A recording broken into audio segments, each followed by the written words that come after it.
Hey guys, welcome to Traditional Bow Hunting and Wilderness Podcast. This is Jason Sam Kovac. Today, we're going to take a minute. We're going to talk about some taxidermy mounts, some trophy room ideas, some different things to maximize your space and give you some different things that you can do in there. Now, I myself I don't have a lot of actual mounted animals by taxidermy, and it's because I just never, at the time, I didn't trust a lot. See, I had a few mounted, like this guy right down here, this little otter that you see down here.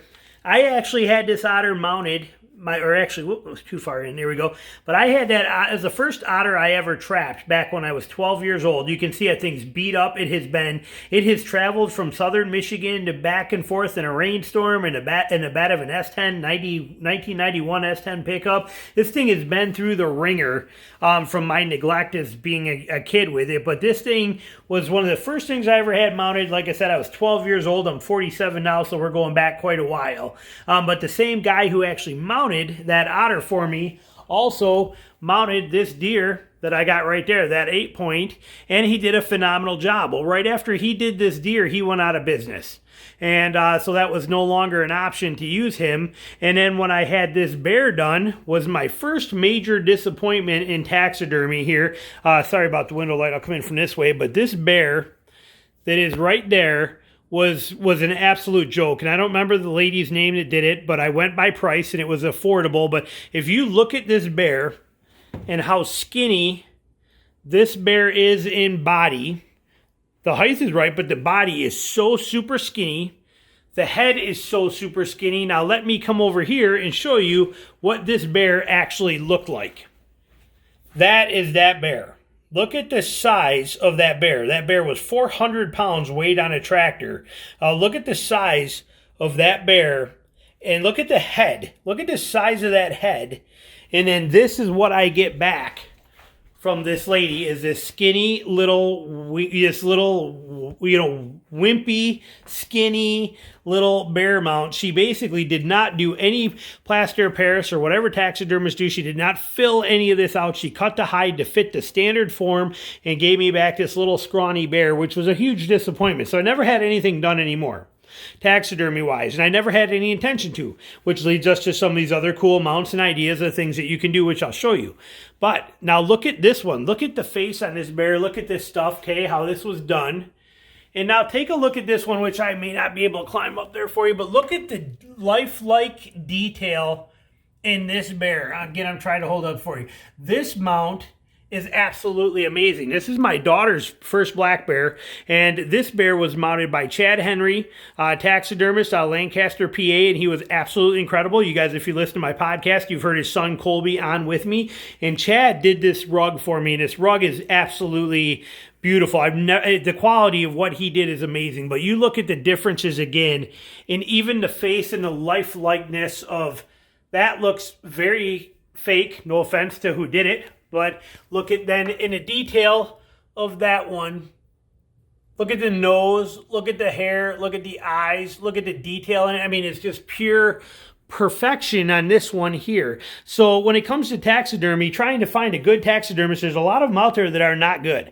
Okay, there's a lot of them that that don't do a well job, and it matters. Okay, so now that I have Chad, who I will send every single mount that I have to have done, I will send to Chad Henry out of Lancaster, Pennsylvania. He will do everything for me, and it was not expensive for me to ship that bear to him.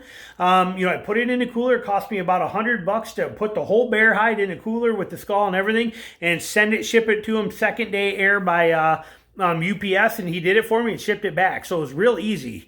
But finding good taxidermy is important to have that. If you don't have one already, check out Chad. But now what I do is I also do a lot of different kinds of mounts because space is limited for a lot of us. We don't have, places to have a lot of animals at. And if you can imagine what all this would be if all of these were basically shoulder mounts like that. We have them spread all over the house, everywhere. It doesn't matter where, but I mean, you would imagine how much these would take up if they were all shoulder mounts like that. So I don't have that luxury. So a couple great ideas. European mounts. These are Europeans, okay? They are fantastic, and they are very easy to do, Very simple in nature. They hang right on here. I do these myself, and I've done videos that show you how to do this, how to boil them out and run them with kills. But you can see back there how I hang that with just a wire stuck into the hole in there, and they hang right on that screw. Sweet, simple, and easy right there. So they are very simple to set up. Very easy to do. They don't take up a lot of space. You could have 3 Europeans in the same amount of distance it takes to hang one shoulder mount. Same with this one. You could fit them any place you want to. Same thing. You'll see that nail back there with that wire on there. Sweet and easy type of a setup. Nothing complicated, but you can put them anywhere you want. So European mounts are very nice. You can even stand them. You can take that mount off of there and then set it on a table, and it looks just as good here too. Let me see if this one will pop off pretty easy. Yes, all right. So if I take this and I wanted to, I could set this mount right here. Hang on, so it's not hitting nothing. There we go. And I can leave that sit right there on a table. Like that, and it works perfect. So you can use it on a table, or you can use it on a wall. You can do whatever you want to with it. So it gives you good options. There's a close-up of how I just wedge that wire through there. You can see it sticking out both sides there through those little side holes, and I put it in there, and it just hangs right on that screw right there, which I might need to put a... Oh, I did get it by one-handed. There we go.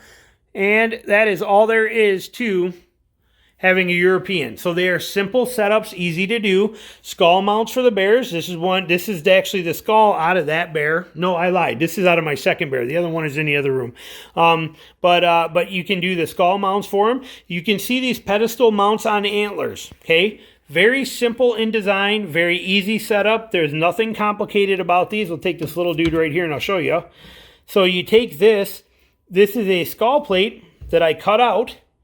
Okay, here you can see the cut line right there where I cut it off the skull, and then I just cut that on a saw, and I just sanded it on my belt sander so it was nice and smooth, and glue that right on this little plaque. I actually write on the bottoms of them all the details. This is one that I killed at 8 Point. I killed in Kansas on 11/19/2017 at 1 p.m. Okay, little deer, but it was nice setup. But this is a good way to display those kind of antlers, and you can see I can put a ton of them everywhere. My wife has these things scattered all over throughout the house. We got them there. We have more. Let's see here. I think she got them up here, right up there like that. I mean, everywhere you look here. Let me see. We come into here. She's got them right here like this.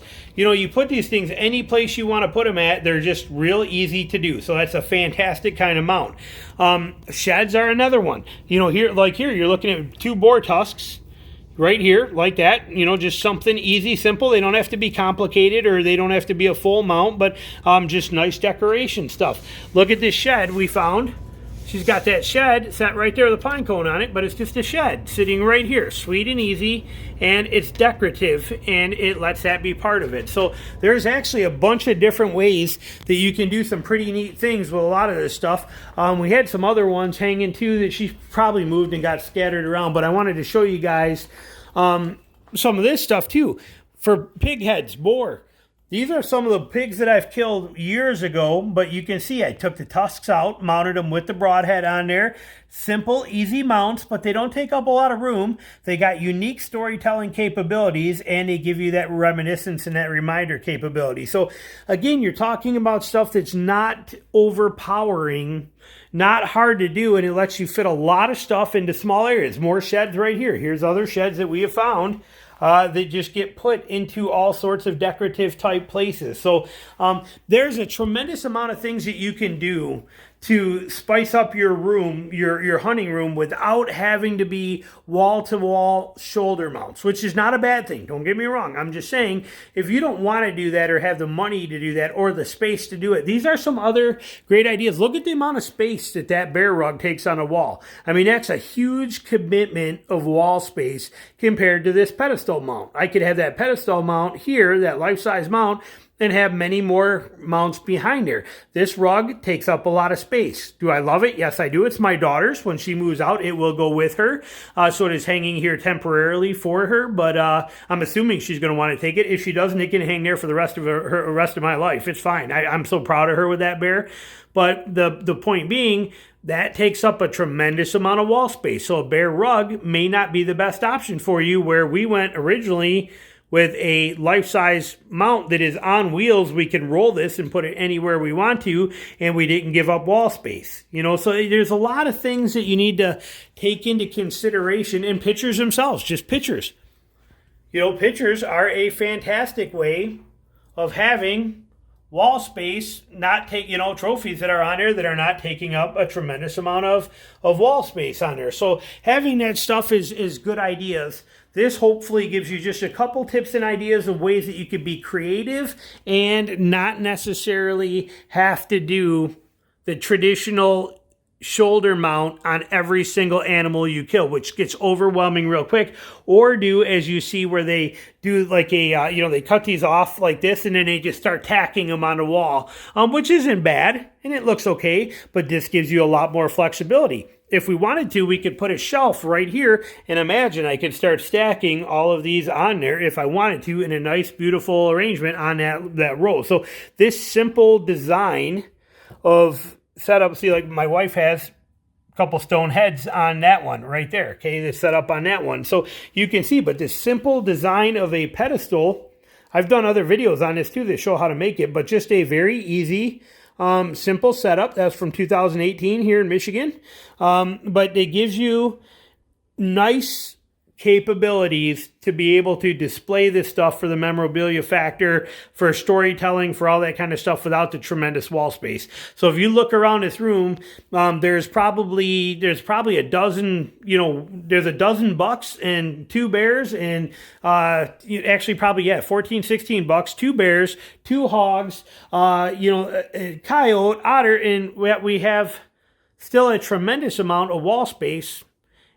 Not ruining anything. Sorry, I got other stuff set up here. I'm getting ready to do other videos, so you're seeing it. But anyway, that's what I wanted to show you. Just kind of take you for a minute, give you some ideas, some pointers on some of the stuff to do taxidermy-wise, or your own creative mounts. I have videos on how to do these. I have videos on doing a European mounts. I have videos on how I do these. You might have to search for it, but how to do your own antler sets. I have videos on all of this stuff on my channel for you. And taxidermy-wise, if you don't have an incredible taxidermist, call Chad Henry in Pennsylvania, Lancaster, PA. Chad Henry, he is incredible.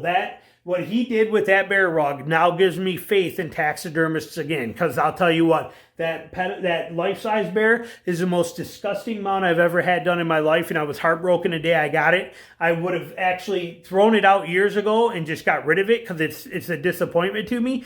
My wife will not let me get rid of that. But I promise you, when we downsize and get into another house, that thing's going right in the garbage or getting donated. This mount ruined that bear for me because it is nothing like the bear that bear was, and it does not represent that animal. Sorry about the reflections here, but it does not represent that animal that is here with that, maybe we can get it better, but that mount does not represent that animal, not even a little bit. And it's a shame for me. It's a shame for the animal itself. It's a shame all the way around. Had I known Chad Henry out of Lancaster, when I had that done, I would have had him do it, and it would have looked exactly like that bear does there. So get a good taxidermist if you're doing actual mounts for sure. So, all right, thanks. Hope you enjoyed it. We'll be back with more stuff soon. Talk to you later. Bye.